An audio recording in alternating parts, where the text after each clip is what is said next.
Bonjour mes étoiles, bonjour à tous et bonjour à toutes. J'espère que tout le monde va bien et que tout le monde se porte bien. On se retrouve aujourd'hui dans une nouvelle petite vidéo qui j'espère vous fera plaisir. On va parler aujourd'hui des signes que j'ai eus de ma grand-mère, que je n'ai jamais connue mais qui a été mon guide spirituel. Et j'ai essayé de me remémorer certains passages où elle m'envoyait des messages, où elle m'envoyait des signes et où elle m'a fait comprendre beaucoup de choses. Donc c'est ce qu'on va voir dans cette vidéo aujourd'hui. Donc installez-vous bien, allez vous prendre un thé, un café, posez-vous, mettez-vous dans une ambiance zen et c'est parti.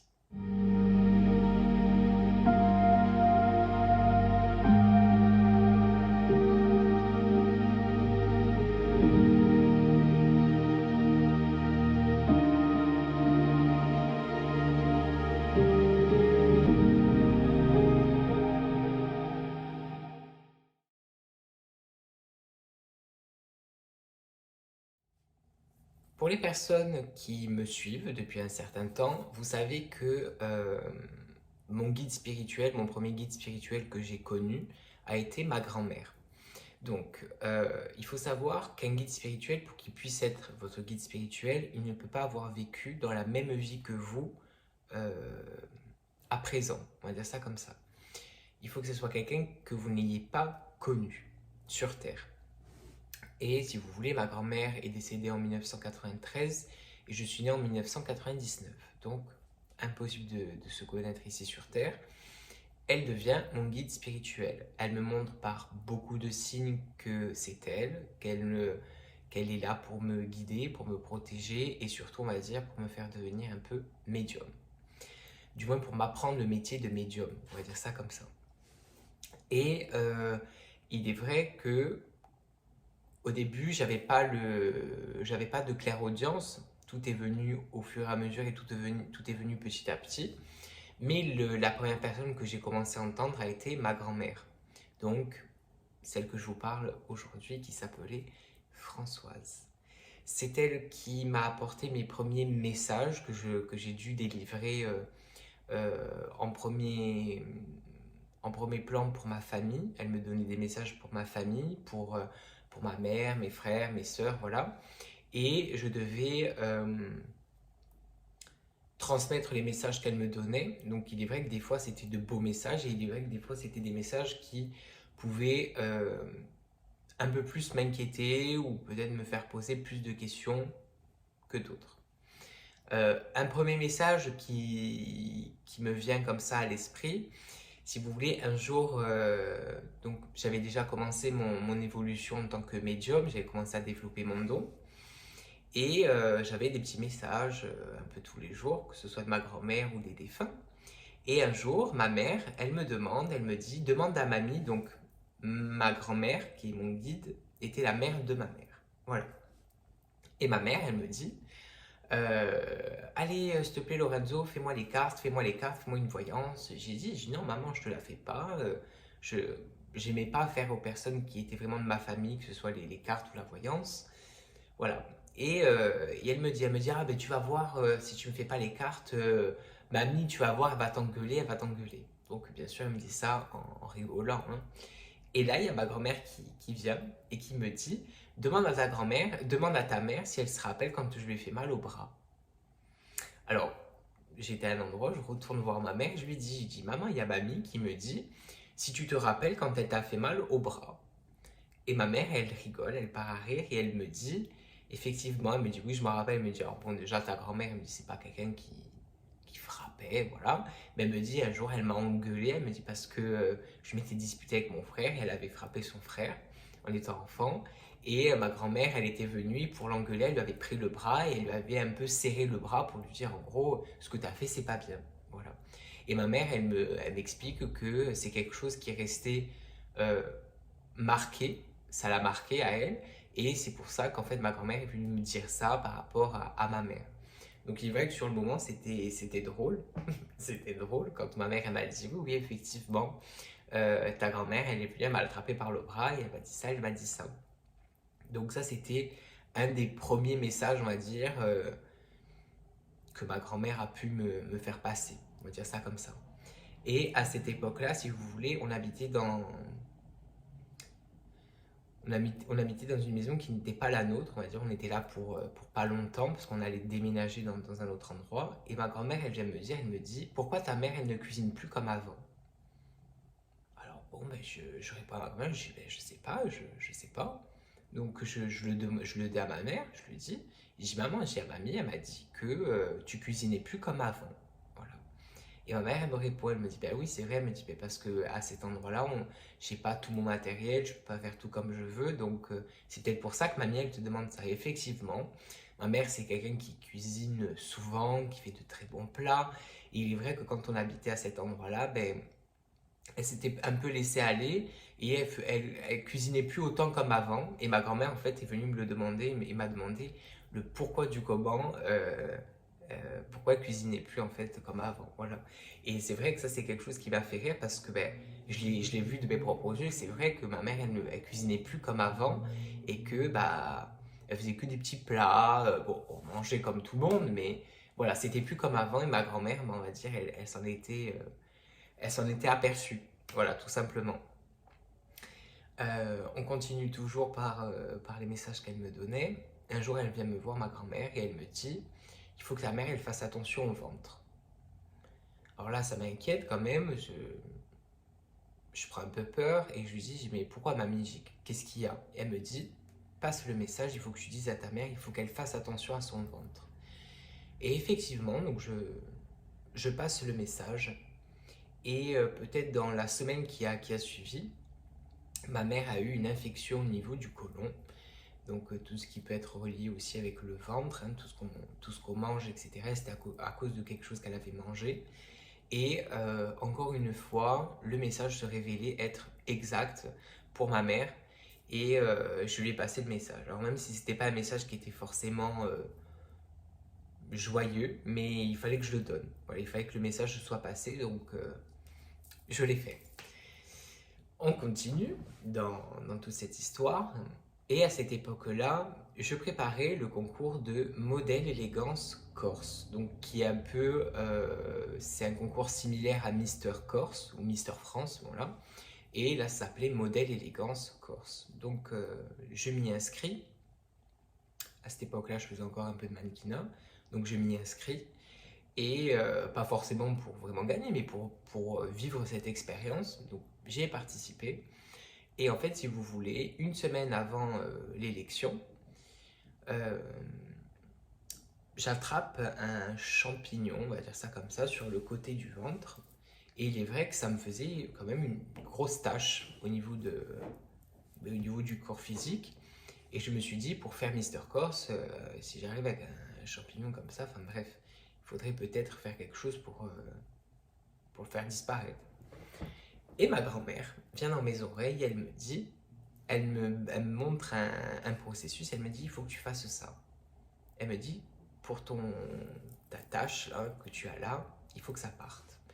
Et elle me dit qu'il faut en gros que je prenne quelque chose comme de la crème, donc quelque chose d'assez épais, et elle me dit, tu mélanges ça avec du sel. Alors déjà qu'elle me passait des messages, mais en plus qu'elle vienne me faire des cours de cosmétiques, des cours de recettes, ça me paraissait bizarre, mais j'ai dit bon, mais je vais suivre ce qu'elle me donne, et je l'ai fait. Elle me dit, tu passes ta crème avec du sel dans la crème, tu mets du sel, tu parmesantes avec du sel dessus, et tu fais comme des petits ronds sur ton endroit où tu as ta marque, où tu as ce champignon, et elle me dit, tu passes de la crème dessus avec ce sel pendant 2-3 jours. Je l'ai fait. Et je peux vous le jurer, je peux vous l'assurer, que dans les 4 jours qui ont suivi, le champignon, la tache que j'avais s'est résorbée, elle était toute petite. Et arrivé le soir de l'élection, du concours de modèle élégance, j'arrive, je n'avais plus de tache. La tache avait disparu. Voilà. Donc on peut se dire que c'est peut-être bête, mais en tout cas ça a marché. Elle m'a dit de le faire, je l'ai fait, ça a marché. Et je l'ai remerciée de tout ce qu'elle m'avait apporté, parce que ça avait marché, que et j'ai pu faire mon concours convenablement, on va dire ça comme ça. Donc ça aussi, ça a été un message que ma grand-mère m'a fait passer aussi. Un soir, on arrive à la période de Noël, et malheureusement, j'ai pas connu Noël avec ma grand-mère, mais ma mère m'a raconté certaines choses, voilà. Et c'est le 24 décembre, donc on se prépare pour le réveillon, et on devait aller manger chez un de mes frères. Et on devait partir de la maison pour aller manger chez un de mes frères. Donc on se prépare, et en me préparant, bah, je pleure, je me mets en pleurs parce que ma grand-mère vient me parler, et elle me dit que de son côté, tout le monde est prêt. Elle me dit, tout le monde est prêt, on n'attend plus que Jean. Et en fait, Jean, c'était le frère de ma mère qui est décédé aussi. Et qui apparemment, quand ma mère était plus jeune et qu'ils faisaient Noël tous en famille, elle m'explique que Jean était toujours le dernier sur la liste, arrivé toujours en retard. Mais ça, j'en étais, je veux dire, j'étais pas au courant de tout ça. Et ma grand-mère, elle me dit, nous aussi, on se prépare, la table est prête, elle me dit.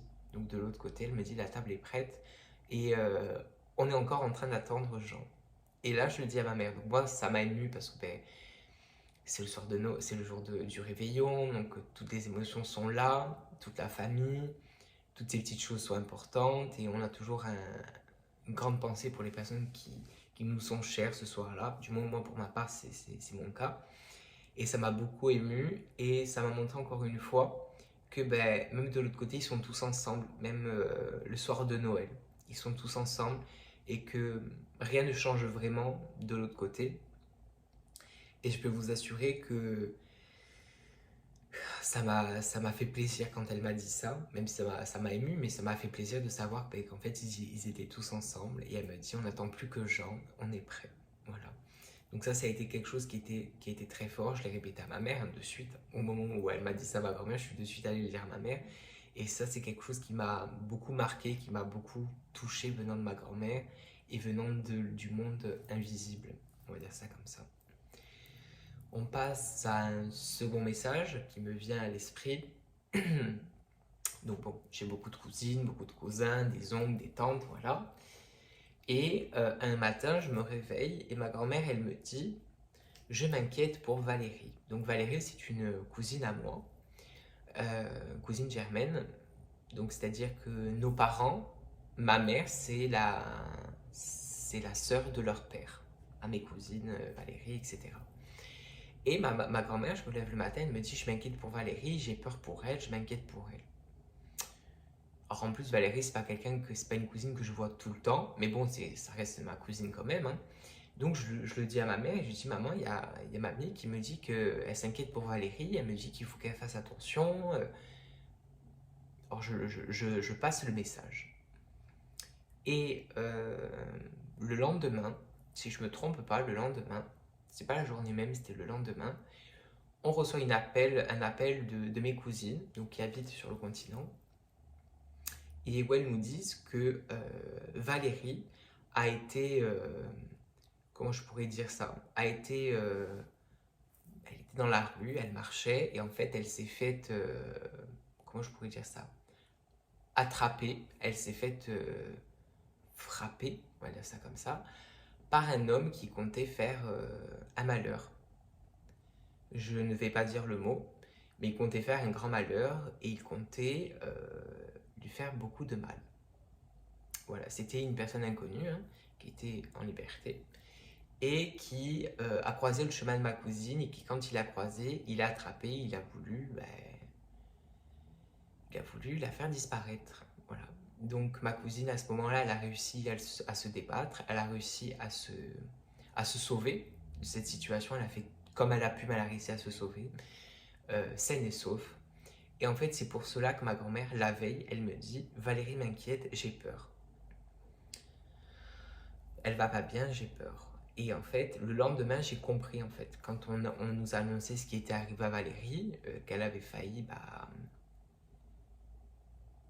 connaître le malheur, on va dire ça comme ça, connaître le pire, et ben j'ai compris le message que ma grand-mère venait me délivrer. Et ça, encore une fois, c'était pas un message heureux, hein, ni joyeux, mais comme quoi ben, les messages, qu'ils soient heureux ou moins heureux, ben, ils sont toujours importants à passer. Et voilà. Donc après, même si je l'aurais passé, je ne sais pas si ça aurait vraiment changé quelque chose, mais ma grand-mère me l'a dit, sans que je puisse le savoir, puisque ma cousine Valérie n'habite pas du tout chez moi. Voilà, elle habite très loin de chez moi, mais on va dire ça comme ça. Et pourtant, même à des kilomètres et des kilomètres, ma grand-mère voyait les choses se passer et elle est venue m'en informer. Voilà.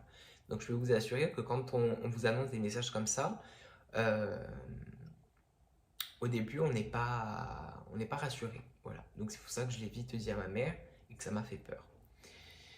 Un autre message qui a été très beau venant de ma grand-mère, si vous voulez, bah, comme tout le monde, hein, on n'a pas toujours une vie toujours très heureuse et on vit des fois des choses un peu plus, un peu plus malheureuses. Voilà. Et il est vrai que je vivais une étape, une période de ma vie où j'étais triste, j'étais contrarié ce jour-là. Alors je ne vais pas forcément dire pourquoi, mais j'étais très contrarié, j'étais triste. Je me sentais perdu, je me sentais seul. J'avais l'impression que personne ne pouvait comprendre ce que je pouvais ressentir, ce que je pouvais vivre. Et je suis sur mon téléphone et je crois que je suis sur Facebook ou un réseau social, je ne sais plus exactement lequel. Et je tombe, il y a une musique qui se met en marche et ma grand-mère, elle me dit, elle est pour toi, écoute-la. Alors de suite, je vais vite sur YouTube, je marque le titre de la musique que je vois et j'écoute. Donc il est vrai que c'était une musique qui était, mais j'adorais le style de la musique, déjà une vieille musique, j'adorais le style. Et je me suis dit, traduis-la la musique, va voir ce qu'elle veut dire, les paroles, etc. Donc c'est ce que je fais. Et dans la musique, en gros, grosso modo, la musique dit, viens avec moi, je t'emporte avec moi, danser dans les étoiles et danser comme des étoiles. On danse comme des étoiles. Alors là, il y a eu une vague de frissons qui m'ont parcouru tout le corps. Et où ma grand-mère est venue me prendre dans mes bras, je l'ai senti me prendre dans ses bras. Et quand tu écoutes la musique, je vous mettrai le titre de la musique, si j'y arrive, à vous mettre le titre de la musique. Et quand j'ai écouté la musique, cette musique, elle m'a fait revivre. Voilà. Elle m'a redonné du baume au cœur. Elle m'a donné beaucoup de choses en plus, de l'énergie, beaucoup de choses. Et encore une fois, une preuve que ma grand-mère, encore une fois, était là et qu'elle me faisait passer un message dans la musique, en fait. En traduisant la musique, tu comprenais le message. Voilà. Et ça a été, encore une fois, des signes, des messages qui ont été très fortes. Voilà, des messages qui ont été très forts, du moins, et qui m'ont touché particulièrement. Donc c'est pour ça que je vous dis, si vous êtes attentif, si vous gardez l'œil ouvert et que vous gardez votre esprit, votre cœur ouvert aussi, et que vous êtes ouvert à toutes ces nouvelles choses, il est vrai que les défunts ou les guides spirituels peuvent vous faire des cadeaux vraiment énormes.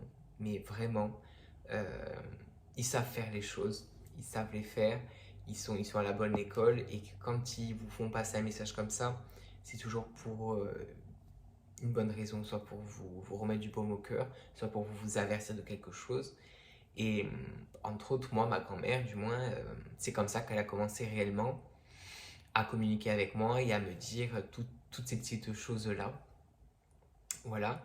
Euh, c'est quelque chose on n'a pas tous les jours. Voilà, on n'a pas des signes et des messages comme ça tous les jours, ça c'est sûr, c'est vrai. Mais quand on les a, je pense que il faut les retenir, il faut les garder pour nous. Et aujourd'hui, c'est pour ça que je voulais vous les partager un peu toutes les choses qui peuvent arriver, tout ce que les défunts et les guides peuvent vous dire. Et pour ma part, c'est une partie de mon histoire avec ma grand-mère, de ce qu'elle m'a donné, de ce qu'elle m'a apporté et de tout ce qu'elle m'a dit. Parce que ma grand-mère a été une guide extraordinaire pour moi. Aujourd'hui, elle est toujours mon guide, elle est peut-être un peu moins présente parce que j'ai d'autres guides, mais elle est toujours là, toujours présente, et il y a toujours, elle me descend toujours des messages qui vont me faire du bien, qui vont m'apporter du bien, ou des messages que ce soit pour mes frères, pour mes sœurs, et quand c'est le cas, ben, je délivre les messages à mes frères, à mes sœurs, à mes cousins, à mes cousines, voilà. Donc c'est vraiment quelque chose de magique, et je pense qu'il faut en être reconnaissant, voilà. Donc pour aujourd'hui, c'est tout pour ma vidéo que je voulais vous raconter. J'ai encore beaucoup de secrets, beaucoup de choses que j'ai vécues par les messages avec ma grand-mère. que je vous délivrerai au fur et à mesure. Mais voilà une bonne partie de mon aventure, voilà, de mon début d'aventure avec ma grand-mère et des tout premiers messages que j'ai pu recevoir durant ma médiumnité, durant le développement de mes dons. Voilà. Donc, si cette vidéo vous a plu, mettez un petit pouce. Voilà, si vous avez des expériences aussi à partager, je vous invite à la partager dans les commentaires. Je lis vos commentaires, tous vos commentaires, je les lis. Et merci d'être aussi présent.